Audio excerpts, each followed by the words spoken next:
নমস্কার বন্ধুরা, আজ আমি করে দেখাবো সঠিক পদ্ধতিতে অসাধারণ স্বাদের তালের পোড়া পিঠে। এই তালের মরশুমে যদি তালের পোড়া পিঠে একবার করে না খান তাহলে সারা বছরের জন্য কিন্তু আফসোস থেকে যাবে। তো ভাবছেন কি করে করবেন? ঝটপট আমার রেসিপিটা দেখে নিন আর করে ফেলুন। আমি মিলি মজুমদার আবারও হাজির হয়ে গেছি আপনাদের সামনে নতুন একটি ভিডিও নিয়ে আমার মায়ের ছোঁয়া কুকিং চ্যানেলে। আশা করি আপনারা খুব ভালো আছেন, আমিও ভালো আছি। পুরো ভিডিওটা দেখার অনুরোধ রইল। প্রথমে একটা পাকা তাল একদম পরিষ্কার করে ধুয়ে থালায় নিয়ে উপরের বোটাটা ছাড়িয়ে নিচ্ছি। তো ছাড়ানো হয়ে গেছে। এরপরে 2 হাত দিয়ে প্রেস করে তালটাকে ভাগ করে নিতে হবে। খুব সুন্দরভাবে 3টে ভাগে ভাগ হয়ে গেছে, কিন্তু দেখুন এরপরে কালো যে ছালটা সেটা টেনে ছাড়িয়ে নিতে হবে। খুব সহজেই কিন্তু তালের এই কালো ছালটা ছাড়ানো যায়, যেহেতু তালটা পাকা। তো এইভাবে টেনে টেনে ছাড়িয়ে নিতে হবে। একটু খেয়াল রাখতে হবে কোথাও যেন কালো ছালটা না থাকে।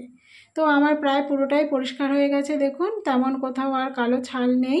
এরপরে পালা হচ্ছে তালের কাত বার করা।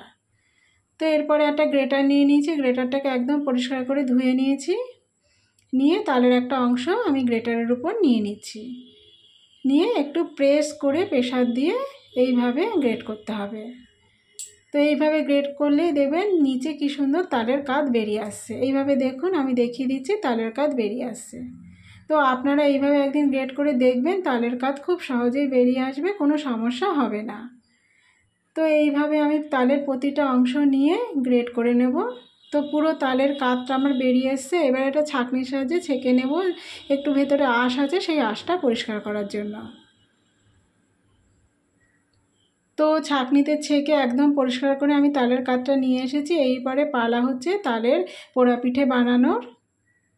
তো দেখুন আমি এরপরে 1 কাপ চিনি নিয়ে দিলাম এর উপর, আর দিয়ে দিচ্ছি কিছুটা কোড়া নারকেল। অবশ্যই এই পিঠেটা করার জন্য কোড়া নারকেলের অবশ্যই দরকার, নারকেল ছাড়া কিন্তু এই পিঠেটা একদম ভালো লাগবে না। আর নিয়ে নেব চালের গুঁড়ি। যেহেতু 1 কাপ চিনি তাই 2 কাপ চালের গুঁড়ি নেব। আপনারা চিনিটা আপনাদের পরিমাণ মতো দেবেন। তালটা যদি খুব বেশি মিষ্টি হয় সেক্ষেত্রে একটু কম দিলেও চলবে। তো আমি এখানে বাজারের গুঁড়ি নিয়েছি, আপনারা চাইলে ঘরে এই চালের গুঁড়িটা করে নিতে পারেন। তো সেক্ষেত্রে কিন্তু চালটাকে পরিষ্কার করে ধুয়ে জল ঝরিয়ে একদম শুকনো করে তারপরে গুঁড়ো করে নেবেন। আর দিয়ে দিচ্ছি পরিমাণ মতো লবণ, দিয়ে ভালো করে হাত দিয়ে মেখে নিতে হবে। ব্যাস, শুধু এই কটা উপকরণ হলেই হবে, এতেই আমার তালের পোড়া পিঠে হয়ে যাবে।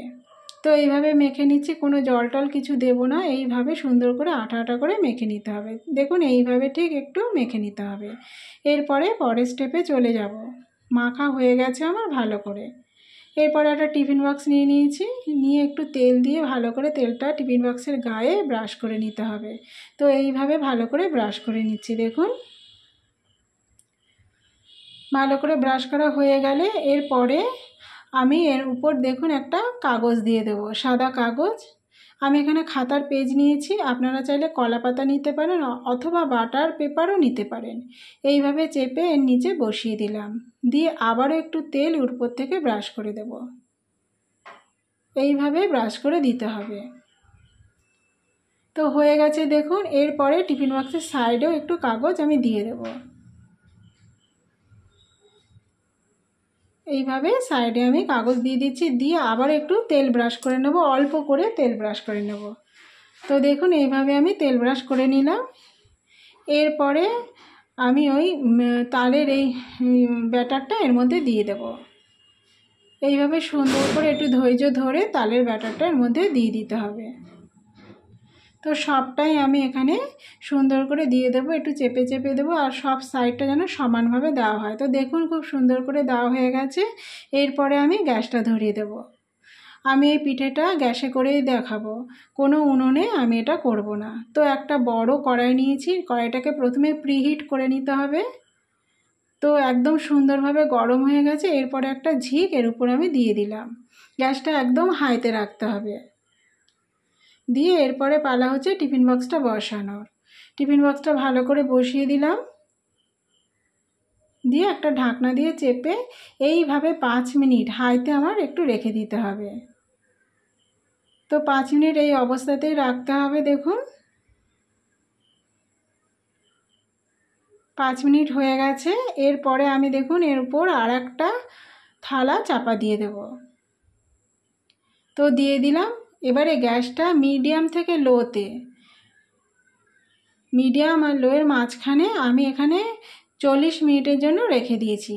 তো তারপর দেখুন ঢাকনা খুলে একটা থালায় নিয়ে নিয়েছি। দেখুন কত সুন্দর সফট আর সুন্দর হয়ে গেছে। এইবারে টিফিন বক্সটা এইভাবে উল্টে এইভাবে একটু নেড়ে দিলেই কিন্তু আমার পুরো পড়ে যাবে থালার উপর। দেখুন কত সুন্দর হয়েছে তালের পোড়া পিঠে, অসাধারণ দেখতে হয়েছে আর একদম সফট নরম। আপনারা একবার হলেও করে খেয়ে দেখুন, আশা করি আপনাদের খুব ভালো লাগবে। তো যে কাগজটা দিয়েছিলাম সেটা আস্তে করে এভাবে ছাড়িয়ে নিতে হবে, পুরো ছাড়িয়ে ফেলে দিচ্ছি। দেখুন এবারে আমি উল্টে আবার সামনের পার্টটা দেখাচ্ছি। দেখুন কত সুন্দর সফট হয়েছে, দেখে মনে হচ্ছে যেন একটা কেকের মতো। তো এইভাবে সামনের যে কাগজটা সেগুলো এইভাবে ছাড়িয়ে নিচ্ছি, নিয়ে আমি আপনাদের পিস পিস করে কেটে দেখাচ্ছি। পুরোটাই ভালো করে ছাড়ানো হয়ে গেছে। এরপর একটা ছুরির সাহায্যে আমি কেটে নিচ্ছি। পিঠেটা একটু ঠান্ডা হয়ে গেলে তবেই কিন্তু ভালো লাগে, যত ঠান্ডা হবে পিঠেটা ততই ভালো লাগবে। তো এইভাবে পিস পিস করে কেটে নিতে হবে। তো বন্ধুরা আমার রান্নাটা কেমন হয়েছে অবশ্যই একটা কমেন্টে জানাবেন, ভালো লাগলে একটা লাইক করে দেবেন। আমার এই রেসিপিটি যদি ফেসবুক পেজ থেকে দেখে থাকেন পেজটা ফলো করবেন, ইউটিউব থেকে দেখে থাকলে চ্যানেলটা সাবস্ক্রাইব করে দেবেন আর পাশে থাকা বেল আইকনটি প্রেস করে দেবেন, তাহলে আমার আপলোড হওয়া নতুন ভিডিওর নোটিফিকেশান সবার আগে আপনার কাছে পৌঁছে যাবে। সুস্থ থাকবেন, ভালো থাকবেন, আজ এই পর্যন্তই।